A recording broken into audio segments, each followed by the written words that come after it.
ಇಬ್ರಾಹಿಂಪುರದಲ್ಲಿ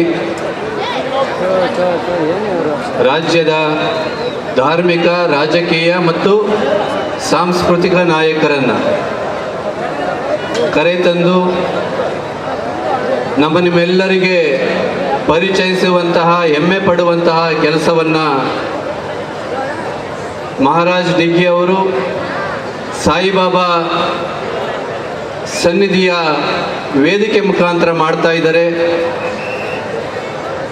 ಇಂಥ ಅಭೂತಪೂರ್ವ ಕಾರ್ಯಕ್ರಮದಲ್ಲಿ ಪಾಲ್ಗೊಂಡಿರುವ ಪೂಜ್ಯ ಶಾಂತವೀರ ಮಹಾಸ್ವಾಮೀಜಿಗಳವರಲ್ಲಿ, ಮಾಳಿಂಗರಾಯ ಮಹಾರಾಯರಲ್ಲಿ, ಪೂಜ್ಯ ಬಸವ ಕಬೀರ ಮಹಾಸ್ವಾಮೀಜಿಗಳವರಲ್ಲಿ, ಪೂಜ್ಯ ವರದಾನೇಶ್ವರ ಮಹಾಸ್ವಾಮೀಜಿಗಳವರಲ್ಲಿ, ನಿಮ್ಮೆಲ್ಲರ ನೆಚ್ಚಿನ ಪ್ರೇಮಲೋಕದ ನಾಯಕ ರವಿಚಂದ್ರನ್ ಆದಿಯಾಗಿ ಎಲ್ಲ ಕಲಾವಿದರಲ್ಲಿ, ಬಂಧುಗಳಲ್ಲಿ ಶರಣಾರ್ಥಿಗಳು. ಇದು ಧಾರ್ಮಿಕ, ಸಾಂಸ್ಕೃತಿಕ ಅಂತ ವೇದಿಕೆಯನ್ನು ಇಟ್ಟಿದ್ದಾರೆ. ಇದು ಒಂದಕ್ಕೊಂದು ಸಂಬಂಧ ಇಲ್ಲ. ಆದರೆ ನನಗನ್ಸುತ್ತೆ, ಒಂದು ತಾಯಿ ನಮ್ಮೆಲ್ಲರನ್ನ ಉಣಿಸಿ ಬೆಳೆಸುವಂಥ ತಾಯಿ ಚಂದ್ರನ್ ತೋರಿಸಿ ಊಟ ಮಾಡಿಸ್ತಾಳೆ. ಹಾಗೆ ಸಾಯಿಬಾಬಾ ವೇದಿಕೆ ಈ ವ್ಯವಸ್ಥಾಪಕರೆಲ್ಲ ಏನು ಮಾಡ್ತಾ ಇದ್ದಾರೆ, ನಾಡಿನ ಹಿರಿಯರನ್ನ, ಕಲಾವಿದರನ್ನ, ರವಿಚಂದ್ರನಂತವ್ರನ್ನ, ಚಂದ್ರರನ್ನ ವೇದಿಕೆಗೆ ಕರೆತಂದು ಧಾರ್ಮಿಕ ಮುಖಂಡರ ಮೂಲಕ ನಿಮಗೆ ಔಷಧಿಯನ್ನು ಸಹ ಕೊಡ್ತಾ ಇದ್ದಾರೆ. ತಾಯಿ ಹೆಂಗೆ ಚಂದ್ರನ್ ತೋರಿಸಿ ಮತ್ತೊಂದು ತೋರಿಸಿ ಮಗುವಿಗೆ ಉಣಿಸ್ತು, ನಮ್ಮ ಬದುಕಿಗೆ ಅವಶ್ಯಕತೆ ಇರುವಂತಹ ಮಾರ್ಗದರ್ಶನವನ್ನು ಪೂಜ್ಯರ ಮುಖಾಂತರನೂ ಕೊಡಿಸ್ತಾ ಇದ್ದಾರೆ. ನಟರನ್ನ ಕರೆಸಿ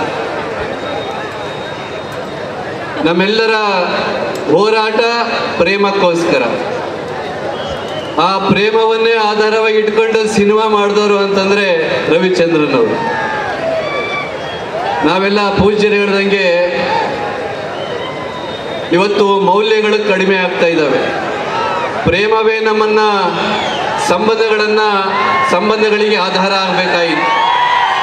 ಆದರೆ ಪ್ರೇಮ ಇವತ್ತು ಸಂಬಂಧಗಳಿಗೆ ಆಧಾರ ಆಗ್ತಾ ಇಲ್ಲ. ಮಾನವೀಯತೆ ಸಂಬಂಧಗಳಿಗೆ ಆಧಾರ ಆಗ್ತಾ ಇಲ್ಲ. ನ್ಯಾಯ ಸಂಬಂಧಗಳಿಗೆ ಆಧಾರ ಆಗ್ತಾ ಇಲ್ಲ. ಹಣ, ಜಾತಿ ಆಧಾರ ಆಗ್ತಾ ಇಲ್ಲ. ಪ್ರತಿಭೆನೂ ಇವತ್ತು ಆಧಾರ ಆಗ್ತಾ ಇಲ್ಲ. ನಿಮ್ಗೆಲ್ಲರಿಗೂ ಈ ವೇದಿಕೆ ಮುಖಾಂತರ ಹೇಳೋದಕ್ಕೆ ಬಯಸ್ತೀನಿ, ಕನ್ನಡ ಚಿತ್ರರಂಗದಲ್ಲಿ ಇವತ್ತು ಯಜಮಾನಿಕೆ ಸ್ಥಾನವನ್ನ ಅನುಭವಿಸಬೇಕಾದಂತ ರವಿಚಂದ್ರನ್ ಅವರು ಕನ್ನಡ ಚಿತ್ರರಂಗಕ್ಕೆ ಇವತ್ತಿನ ಕಾಲದಲ್ಲಿ ಯಜಮಾನಿಕೆಯನ್ನ ಅನುಭವಿಸಬೇಕಾದಂತಹ ರವಿಚಂದ್ರನ್ ಅವರು ಆ ಯಜಮಾನಿಕೆಯಿಂದ ದೂರ ಇರ್ತಕ್ಕಂಥದ್ದು ಸಹಿತನ ಸಾಮಾಜಿಕ ವ್ಯವಸ್ಥೆಗೆ ಕಾರಣ ಅಂತಂದ್ಬಿಟ್ಟು ಹೇಳೋದಕ್ಕೆ ಈ ಸಂದರ್ಭದಲ್ಲಿ ಬಯಸ್ತೀನಿ. ಬಹುಶಃ ಅವರು ಕಪ್ಪು ಬಟ್ಟೆ ಹಾಕ್ತಾರೆ. ಕಪ್ಪು ಬಟ್ಟೆ ಯಾಕೆ ಹಾಕ್ತೀರಿ, ಸುಮ್ಮನೆ ಶೋಕಿ ಅಂತ ಹೇಳ್ತಾರೆ. ನನಗನ್ಸುತ್ತೆ ಈ ವ್ಯವಸ್ಥೆಯ ವಿರುದ್ಧ ನನ್ನ ಪ್ರತಿಭಟನೆ ಸದಾ ಇರುತ್ತೆ ಅನ್ನುವಂಥದ್ದನ್ನೇ ನಾನು ಅಂದ್ಕೊಳ್ಳೋದಕ್ಕೆ ಬಯಸ್ತೀನಿ. ಈ ಹಿನ್ನೆಲೆಯಲ್ಲಿ ನಾವೆಲ್ಲರೂ ಅವ್ರ ಮಾತನ್ನ ಕೇಳೋಣ.